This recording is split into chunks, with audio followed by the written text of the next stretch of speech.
Good evening, everyone, and welcome to our fourth and final Research Club of 2022, hosted by the Brain Health Center of the Rockies. My name is Kathy Kiefer. I'm the co-founder as well as the president of this nonprofit organization. Tonight's discussion on artificial intelligence in medicine will be given by Dr. Matthew DeCamp and Dr. Peter Foltz. Dr. DeCamp, MD, PhD, is an associate professor in the Center for Bioethics and Humanities and Division of General Internal Medicine. As a practicing internist, health services researcher, and philosopher, Dr. DeCamp seeks to identify and solve cutting-edge problems at the interface of healthcare, policy, and bioethics. A major focus of his research at the moment is how patients, families, and clinicians perceive the use of artificial intelligence-based mortality prediction in dementia, cancer, and heart failure. Dr. Peter Foltz is a research professor at the University of Colorado's Institute of Cognitive Science and executive director of the National Science Foundation AI Institute for Students, AI Teaching. His research covers artificial intelligence for educational and clinical assessment, large-scale data analytics, and cognitive skills. Much of his work has focused on methods for analyzing the meaning of language through writing and speaking to assess abilities, for providing feedback, and for understanding underlying mechanisms in the brain. Research Club is a free program to participants. It is held 4 times per year. And as stated, this is our last session for 2022. We will continue Research Club in 2023. Exact dates and topics will be posted on our website as we approach 2023. As with all of our research clubs, today's event is being recorded and will be made available on our website, www.brainhealthcr.org, in the upcoming days. This program is 1 hour long. We would welcome you to use the Q&A box at the bottom of your screen to ask any questions that you may have.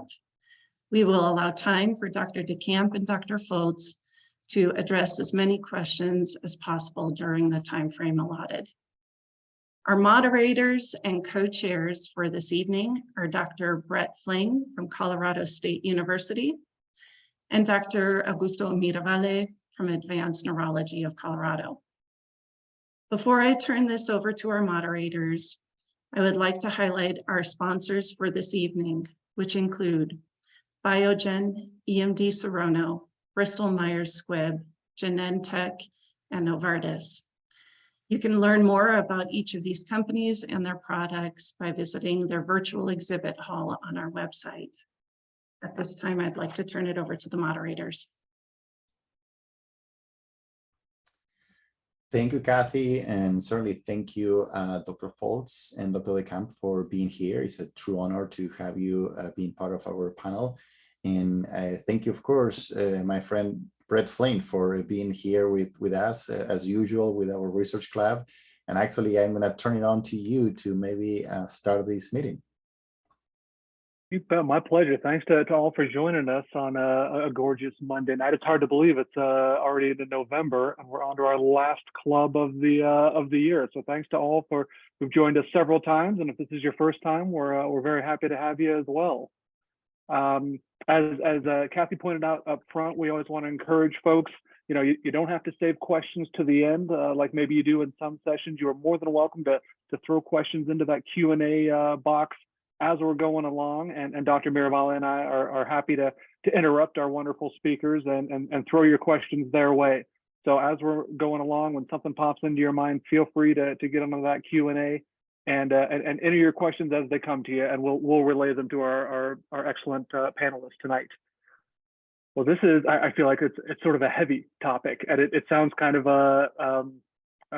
confusing up front potentially. So I wondered if we could start with Dr. Foltz and Dr. DeCamp, if you want to weigh in as well. When we say artificial intelligence, I mean, what do we even mean? Can we give a sort of a lay definition or description to our audience? Sure, I'll start. I mean, so in order to understand what is artificial intelligence, you have to almost understand, well, what is human intelligence? And so, we often think about that humans are able to do reasoning, problem solving, perceive things in the world, use language. And the way humans are able to do that is through lots and lots of exposure to many examples, lots of practice. We don't learn language the first day. We don't learn how to reason the first day. It's through many exposures, lots of, seeing lots of examples. And essentially that's what artificial intelligence is we're giving computers lots of data where the computer starts to learn how to make generalizations about important associations. And so in essence, what artificial intelligence is computers learning to do complex tasks that are similar to how humans might perform those tasks. And those can be things like being able to reason given some set of data, or solve certain kinds of problems, or perceive certain kinds of things that you might see in images, or be able to use language, both create language, but also to understand language. So, AI is something that's now it's almost everywhere. You see it in your search engines. Every time you're online and you see an ad sent to you, AI has decided that's the best ad to send to you. And it's looking at huge patterns of not just how you browse the web, but how other people like you browse it, and then it tries to make some judgment for it. So a lot of AI is really just using huge amounts of information to be able to make some good reasoned judgments that are similar in some ways to the way humans do that. Yeah, I appreciate your comments and the introduction. I might add a little bit and then turn it back to you to see if you have additional thoughts. And that I think one thing that's important to keep in mind is that AI, even though it's getting a lot of attention now, is not at all new. And the quest to develop AI has come about and kind of come and gone over time, over the decades, with these periods of hope and hype that have come and gone since the 60s or 70s. I don't know, Dr. Foltz, if you want to add to that, any historical perspective on AI?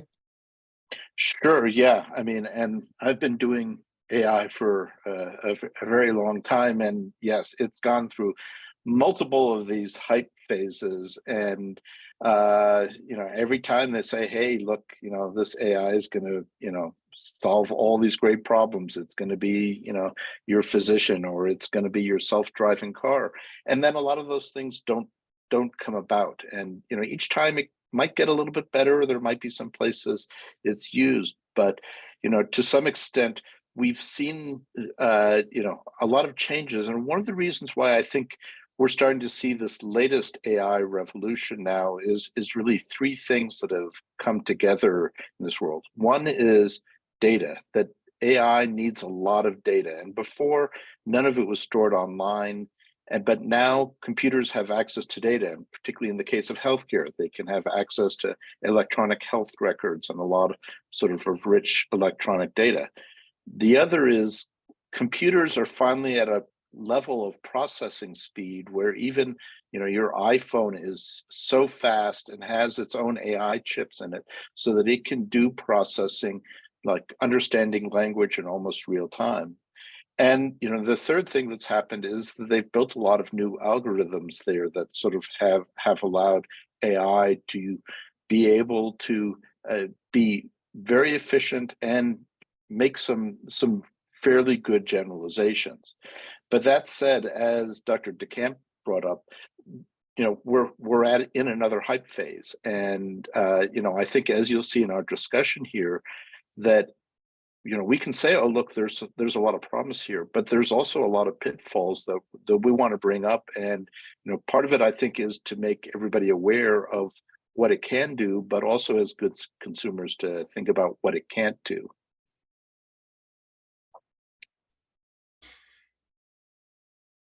Yeah, this is, I'm already really interested. I've a lot of questions and ideas based off of just the start of the conversation. I like pitching it, you know, in a similar vein to human intelligence.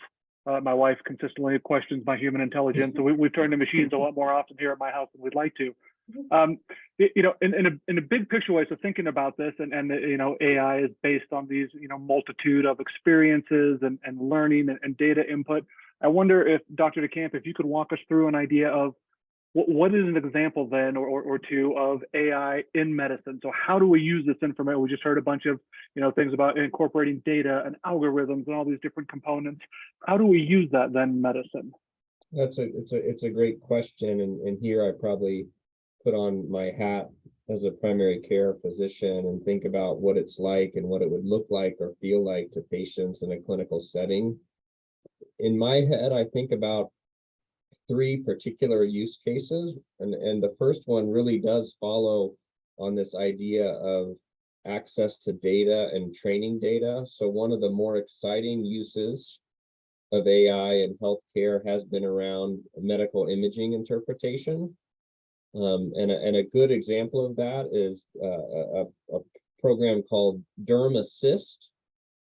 I think it was developed by Google Health, and this is a program where photos can be taken of moles, rashes on your skin, and DermAssist has been trained over time to identify the patterns in the images and to be able to help interpret what that mole is. You know, is it a melanoma or is it a benign mole that you can ignore? And so in medical imaging, I think, is one great example where AI has shown a lot of potential, in some cases performing equally well to a dermatologist or to an ophthalmologist when it comes to imaging of the eye. So that's one use case. There are two other use cases that I'm familiar with that are already being used in practice. And the second use case I'd highlight is in the realm of predictive analytics or predictive algorithms. So we have a study that's ongoing looking at the use of AI to basically create prognosis or mortality prediction. So it turns out you can train AI algorithms to be able to predict the likelihood and the timing of death with relatively amazing accuracy, again, compared to how clinicians do. And that's true for different health conditions that are out there, whether it's dementia or heart failure or advanced cancer. So you can train the machine to take in a patient's whole electronic health record, so to speak, and create a prediction around mortality or prognosis. And sometimes that gets people a little bit up in arms, I would say, about whether that's an appropriate use of a machine, and I'm sure we'll talk about that. And then the third use case that I'm familiar with that I think creates a lot of these interesting ethics and pitfalls and other issues is around the use of conversational agents or chatbots in healthcare. So all of us are probably familiar with, we've been online, we're interacting with a website, something pops up and starts to talk to us, and we think, oh, is that a human or not? I'm not really sure. Maybe it's a robot, maybe it's not. Well, it turns out plenty of people are developing chatbots in healthcare to do things like mental health support services, symptom checkers for COVID, and so on. So I think this use of natural language processing as a particular type of AI and these conversational agents is another really interesting case. So just going back to the top, imaging, predictive analytics, and conversational agents are three things that we actually are already seeing impact healthcare. And that is great as examples, and you know, in a sense, it illustrates the way I'm familiar with it, which is in multiple sclerosis. The use of AI in MRI has been a terrific advance in terms of our understanding of pathology. You know, when we clinicians look at MRIs, the lesions may look the same over time. However, when you apply some of these softwares that allows you to quantify lesions, then you realize that no, indeed they are changing, they are growing. And the use of artificial intelligence allowed us to actually not only diagnose slowly enlarging lesions, but actually recognize that that was part of the pathology. On the flip side, studies that looked at, for example, the number of steps that patients do on a daily basis by using the cell phones, right? They resulted in a lot of false data because, patients may not forget to use the cell phones, or on the weekends, they perhaps don't want to have the cell phones with them, right? So all of a sudden you start having this, mixed data that it's being captured in ways that may result in this assumption that patients have less ambulation during the weekends, but it's not the case. It's just simply they don't wear the cell phone. So can you perhaps walk us through, what are the pros and the cons, right? I mean, what are the benefits of using artificial intelligence, and what are the potential, cons or issues that we may have whether it's data capturing or processing or analytics?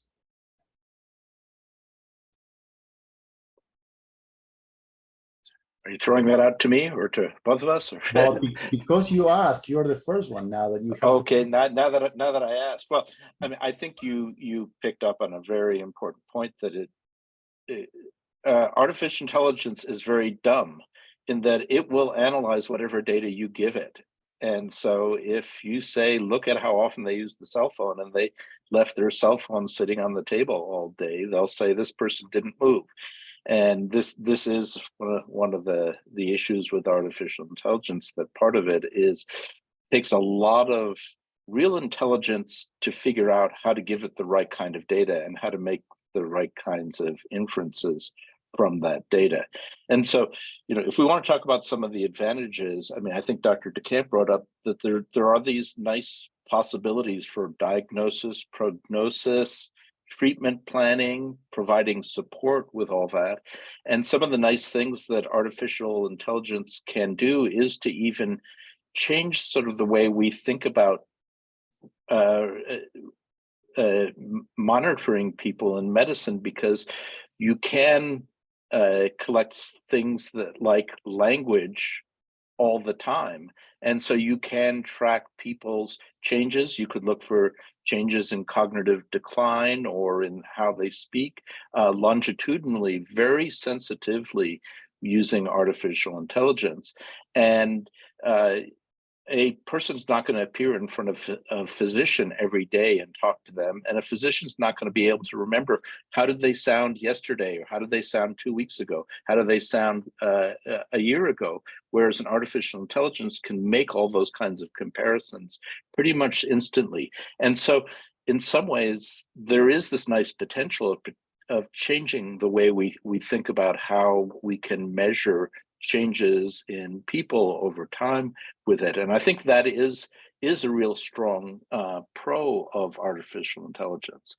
But there's a lot of challenges. And so we brought up this challenge of sort of what kind of data is there, and also sort of what kinds of information does that data actually provide, and who does that data go to?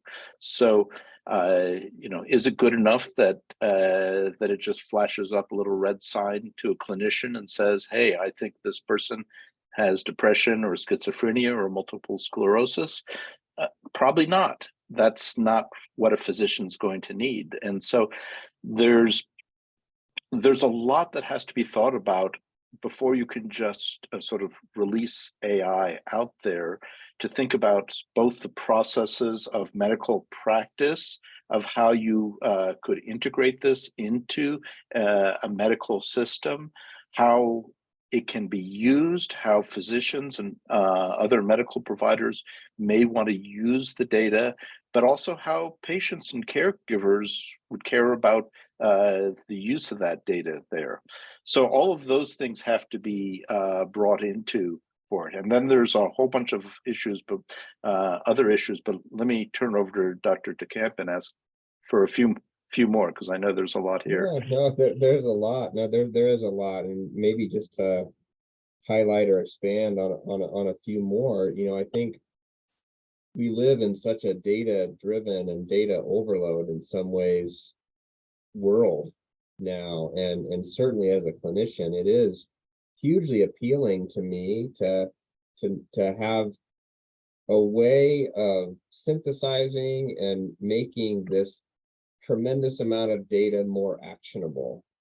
An example that we've had and something we've explored is you can use AI, for example, to keep track of things like allergies in the EHR to prevent administering a medication to which someone is allergic because it's been documented in a note a year and a half ago that I don't have access to when I'm in the emergency room and I need to make a decision right now. You know, like Dr. Foltz was saying, AI can remember that, if we think AI is the kind of thing that remembers, but you know what I mean, it remembers that.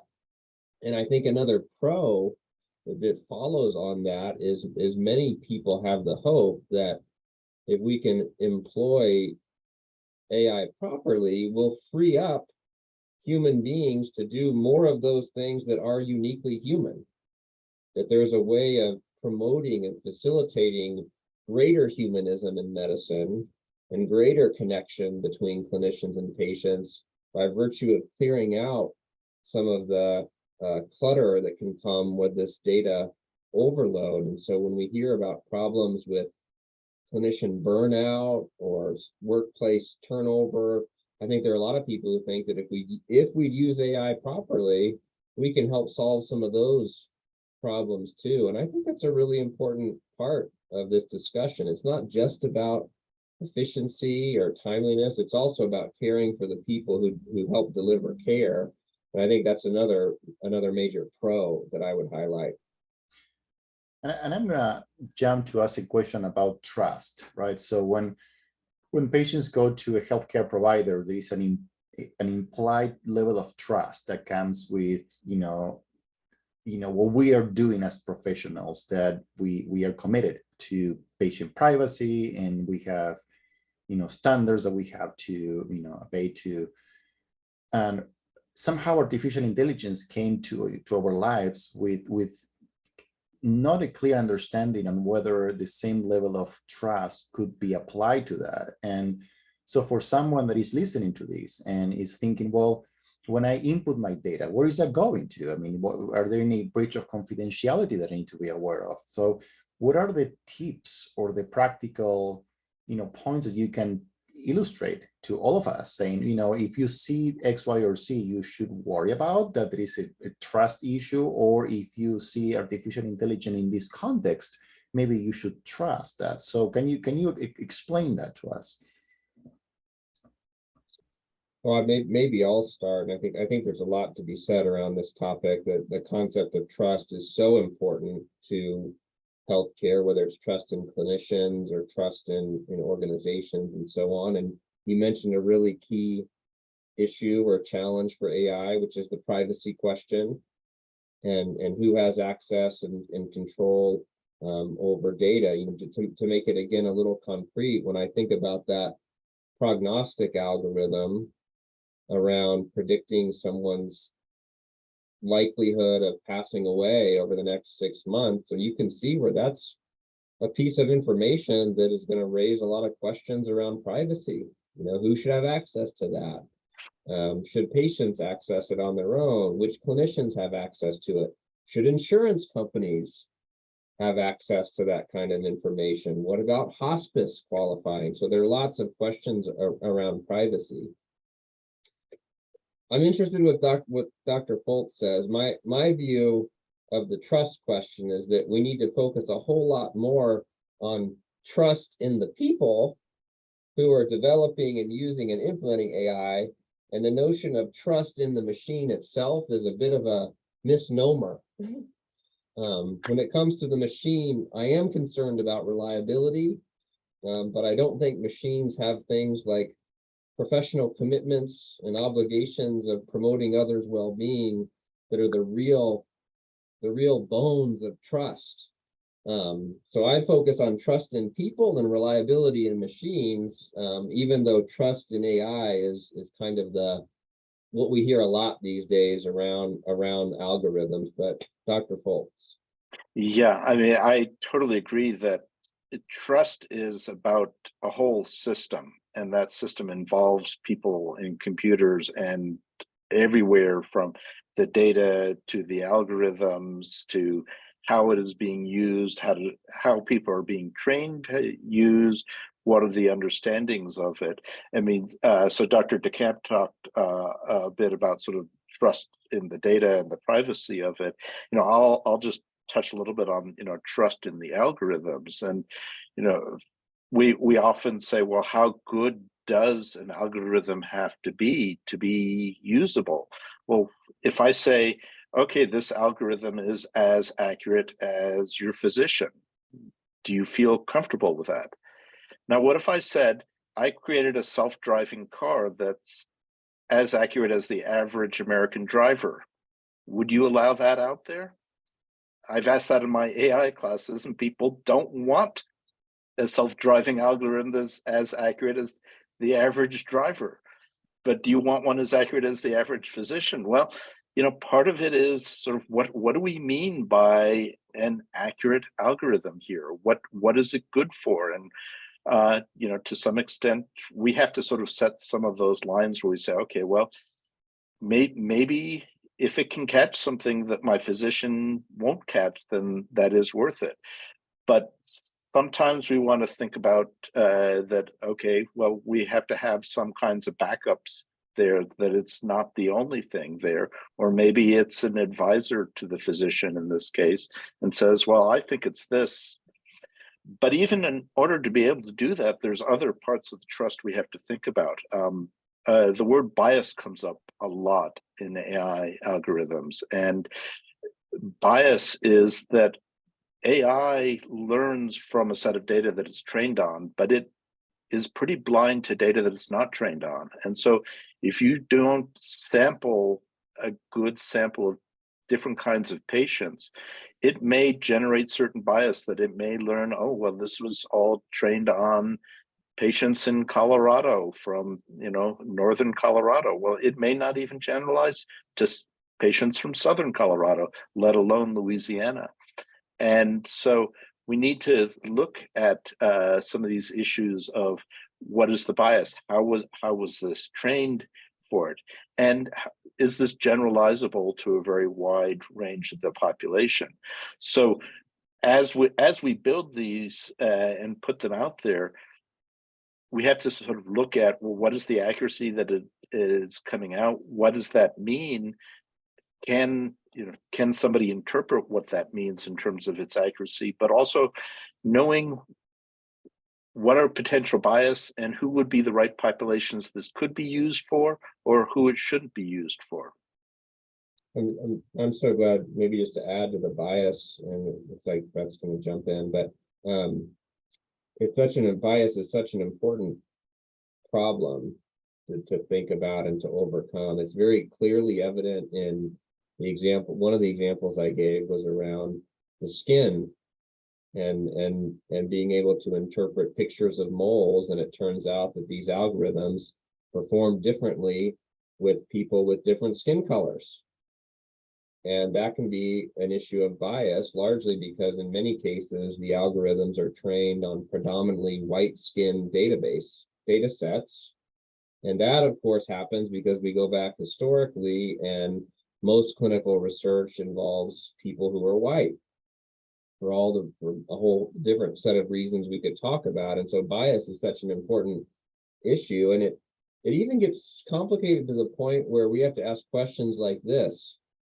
If we have an algorithm that, for skin mole interpretation, so to say, if it performs better for everyone, but it performs better for some people than others, that's sort of a second level question of fairness. And how okay are we with that, right? There are these fundamental questions of fairness and justice and access and healthcare that AI really does put in front of us and force us to ask and at least discuss openly.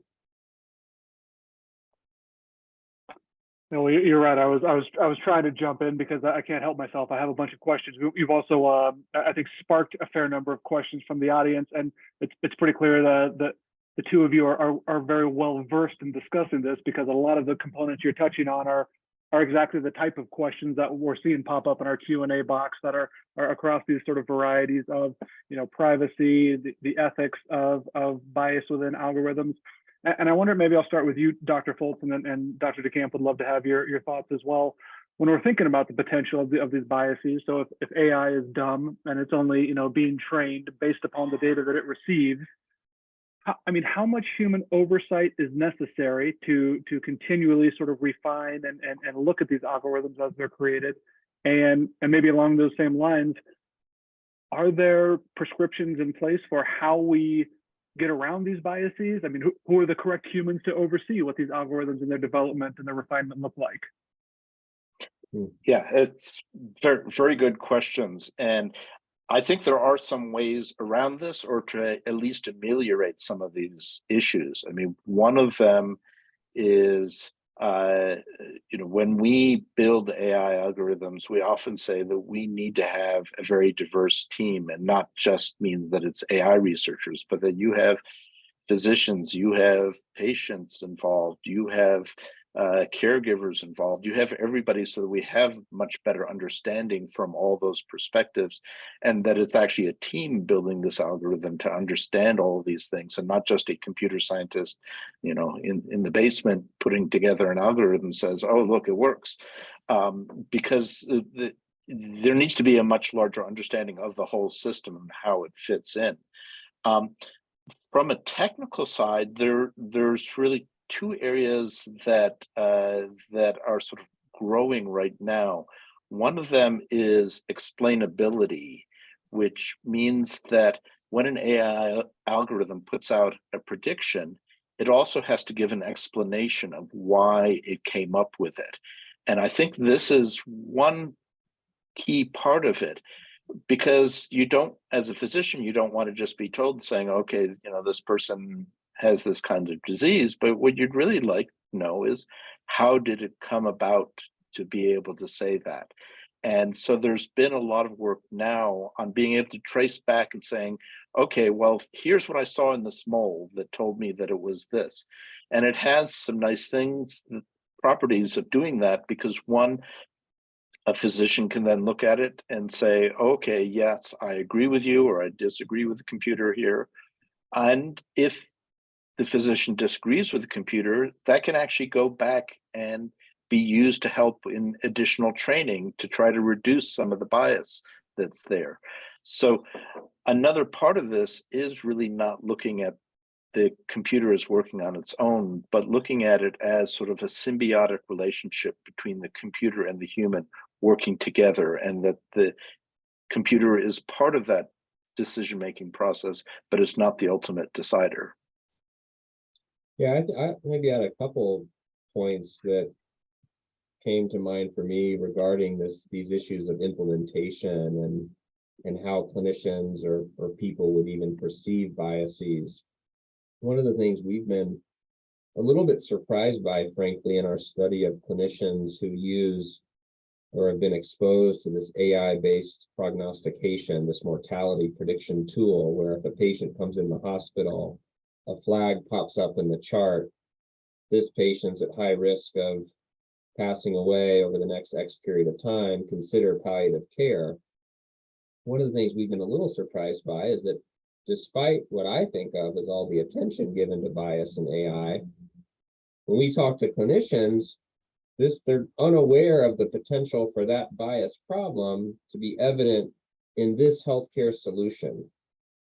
And is that because they trust their healthcare system that's implementing it? Is it because they just don't think of it as a problem for that use? We don't really know, but it's just interesting that despite all the talk around bias, the frontline users maybe aren't as aware of it as we think they could be or should be. And so there's still some work to do, I think, around education and helping people understand even this particular or this potential for bias. The other thought that came to mind as you were talking is these questions of following the machine or having a physician in the loop to sort of mitigate the risks of AI and automation bias, that people are going to follow the machine unquestioningly. And I think this is really where we have to think about integrating AI to the real world of medicine. And my worry is that in a clinical environment that's constantly time pressured, shorter time with patients, concerns about legal liability, and so on, it becomes far easier for those frontline people to follow the recommendation, even if we think we've designed a system where there's a clinician in the loop that could always override it. And so thinking through how AI and these algorithms are really implemented in the real world is an important question, an issue all its own. I wonder if along those lines, when we're thinking about how we implement it in the real world, if the two of you wouldn't mind giving a few examples of, we keep talking about collecting data and using data to train algorithms, et cetera. Where does this data come from? How are we collecting this? Is it collected from something as simple as Alexa listening to you talk? Is it something like the Fitbit or the Apple Watch that you're wearing every day? Is it something maybe a touch more invasive, like a pacemaker or maybe a deep brain stimulator if you're someone living with Parkinson's disease? Like, where does this data come from in these medical applications? I mean, essentially the data can come from all of those places as long as that's been shown to be useful. I'll give an example from our own work. We've been working with mental health and with a number of different patients with severe mental illness. And for that, we were collecting data from mobile phones, but we built a specialized application on those mobile phones, which just asked them to check in every day. And they spent about 5 minutes in this application, and it would ask them some questions about how they're doing. It might ask them to look at a picture and just describe what they were seeing. They might hear a short story and just be asked to repeat it back. So sort of very small, just little things there.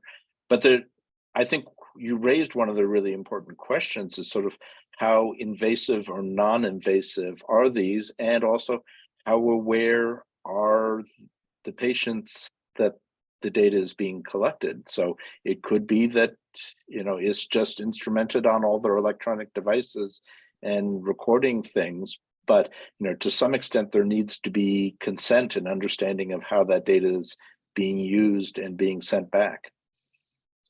Yeah, I think of the electronic health record, of course, as being one key source of data for a lot of applications. Image data sets would be another. I think one of the interesting parts about the EHR data question, or what it makes me also think about, is the fact that we put a lot of attention on AI, but really health systems are doing a lot with data already. It doesn't necessarily always involve AI. And I think this is another case actually where the attention on AI has caused us to look harder in some respects at the way we govern data, privacy, and uses altogether. Health systems are constantly looking through data and analyzing it and trying to do a better job at delivering healthcare. And the fact that it's AI, may or may not be altogether new, except when we get into these large combinations of data sets from, like Dr. Foltz was saying, you have patient collected data and passively collected data, and then it's integrated with the EHR. Maybe that's where it gets a little more complicated from that privacy standpoint. It's a little harder to explain to people how all that's happening. But I also think we can't forget that some of these algorithmic looking activities are constantly happening in the background of modern healthcare systems.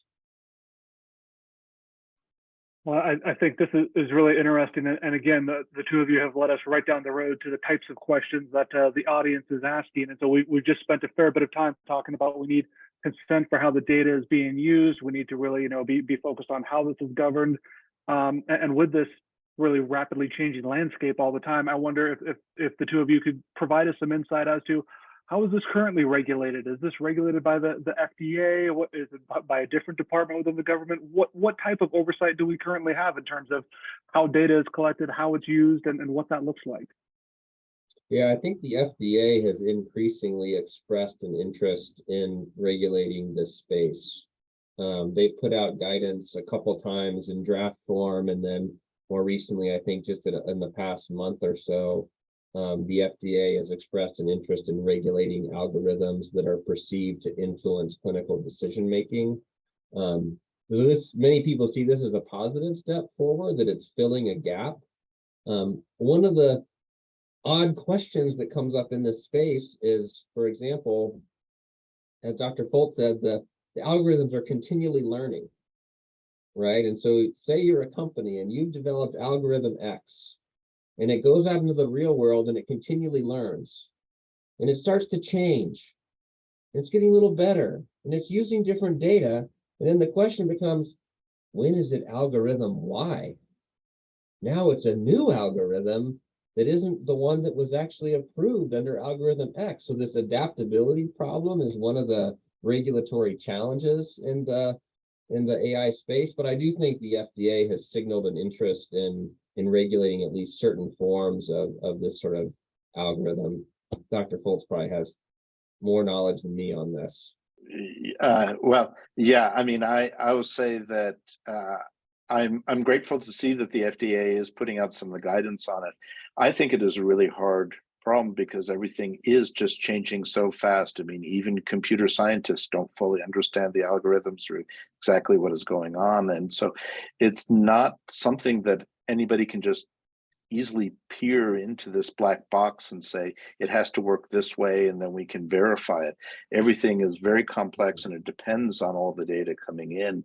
And so it is going to be still very hard to fully regulate it by the FDA or by any other group. And in the Europe, they're even working much harder and a little faster on some of these kinds of regulations for it. But I think that it's going to have to move in that direction. And that does mean that everybody's going to have to sort of learn how to get up to speed, but also understand how to balance the risks for the benefits. And there may be certain cases where algorithms have advantages, but there's very high risk. And then you can say, okay, maybe they shouldn't be used there. But there may be other cases where the algorithm might have only a very slight advantage, but it's very low risk, in which case maybe it needs to be, it could be approved there. And so I think there's just a number of different variables that have to be considered all at once. And the other thing is, it's not just whether it's FDA approved, but also whether it's going to get accepted by the medical community. And that may even be much harder for it. So, you know, even if it works, there's been plenty of inventions out there that people look at, and then you know, if it says, but I need to spend 10 more minutes reading a report to understand it, it's not going to be used. And that nicely goes into the next question, which, you know, has to do with the differences between using AI as a, you know, predictive analysis versus, you know, prescriptive analysis, right? And, you know, when will AI be better than a healthcare provider, right? So, you know, I can give you an example. If an algorithm is able to measure a mole or a lesion on the brain MRI, I assume it's going to be better than me because I don't have the skills to actually look at the size of an image. However, when it comes to making a complex decision on a multifactorial case that has multiple ramifications in medicine, that we know that it's not an exact science, right? That requires, you know, a bigger level analysis, I probably will not trust in an algorithm to make that determination, right? So how would you kind of like summarize this very complex area in which when will AI be better than humans? When will AI be better than humans? If any. I think you're onto something by the way you describe it as sort of relative to task. You know, that there's probably something to be said for that, even though I personally think that the line between assistance or and advice and prescription is very blurry. And it's hard to distinguish those except for probably at those extremes. So I think it's a tough question, although I do appreciate the idea that, you know, there are certain tasks that AI may be better at, and it's nice to focus on those.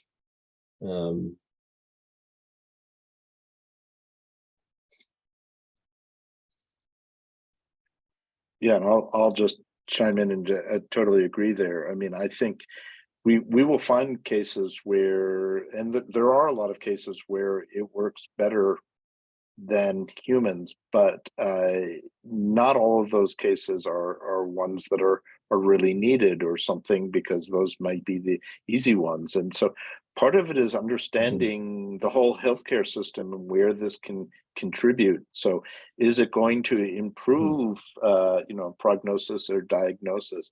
Is it going to save significant amount of time? Is it going to improve patient you know, long-term, you know, are there long-term benefits for it? And a lot of those things need to be factored in there. I believe the next question actually talks about the future, right? I mean, where are we going with this? Are we looking at AI in medicine as, in a sense, two types of doctors for patients, right? I mean, one that, you know, will be, you know, basic type of analysis depending on the context versus, you know, another type in which AI will take over. So I mean, how will you kind of like give us a picture of the future? What are we looking at here? Yeah, I think one of the things for the future that follows from the conversation we've just had, I think, is understanding at the individual clinician level the use or not of an AI tool. You know, we've had clinical decision support systems for years, right? The recommendation that in this case use this CAT scan or use this MRI. And there's actually been very little, in my view, research on the reasons why certain people follow those recommendations and certain people don't. And that's a critical knowledge gap in the AI space too, because it could be that there are certain clinicians that should be following the AI recommendation in a particular case, and maybe other ones shouldn't. And we could hypothesize what factors matter. Maybe it's age or experience or, you know, all sorts of things to come into that. But I actually think we don't know enough at that individual level. And that's a hindrance to thinking through how in the future we're going to implement AI. So I think that's one area where I think we need a better understanding. And I'll sort of reiterate what we've already talked a little bit about, this idea of human in the loop. Whenever reporters or anybody starts talking about AI or the movies, they talk about AI replacing humans. And we really don't want to think about AI replacing humans. And I don't think AI is going to replace humans. I mean, what we really want to do is find out, where is AI really good and where are humans really good, and how do we use the two together and sort of figure out sort of, you know, there will be circles of skills of each of those, and then try to figure out what those advantages there. But I think a lot of that has to do right now with having humans really involved with using the AI and using it to help them with their decision making, but not turning anything over to them. As an aside, I think that's exactly what AI wants you to think. We come in peace.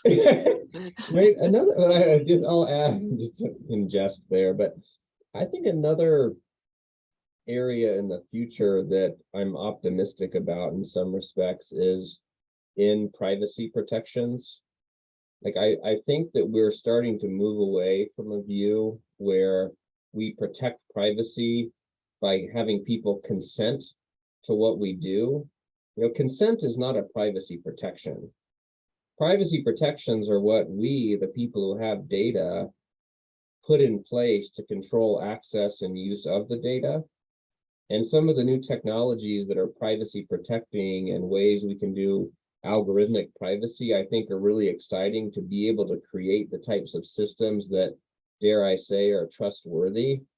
And it's not just about informing people about their data uses, it's actually taking all those active steps to protect privacy. And I think there are a lot of exciting new technologies out there for doing that.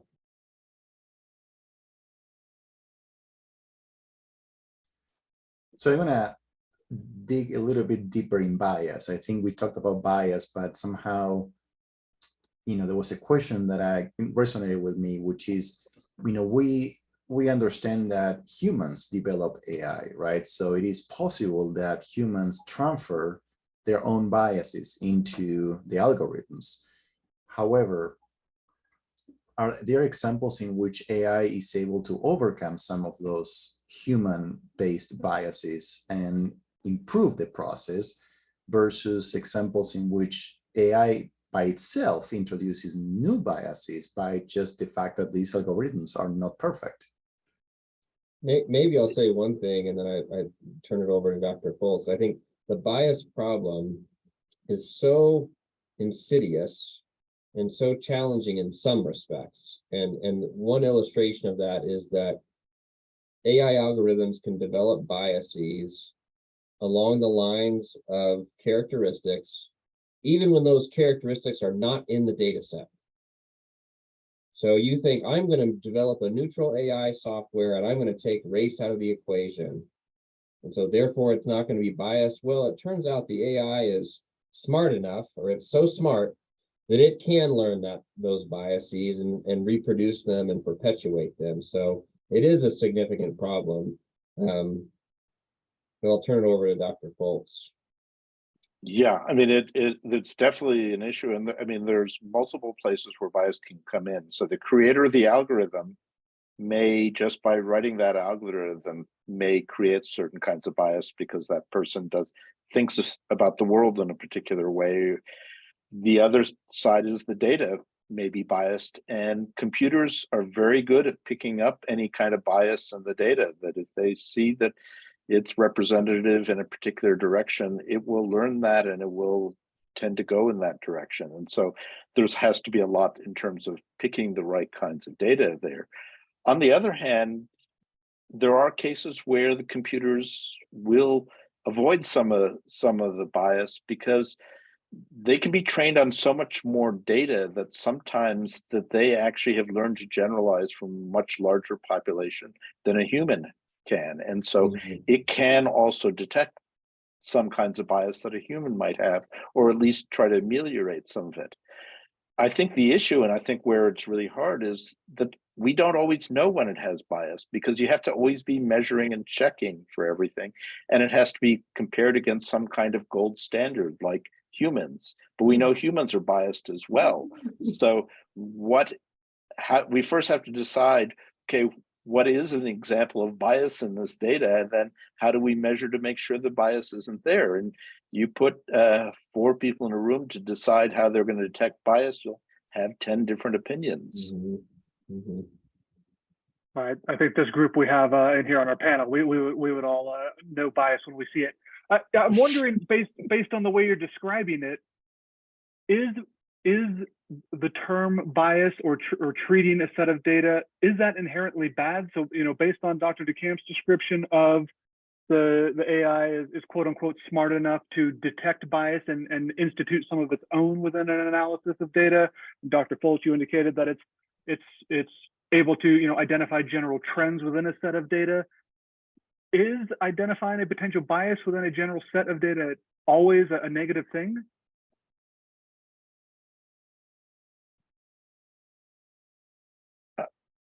I'll say, I mean, there are cases where identifying bias, you may want to reflect those biases.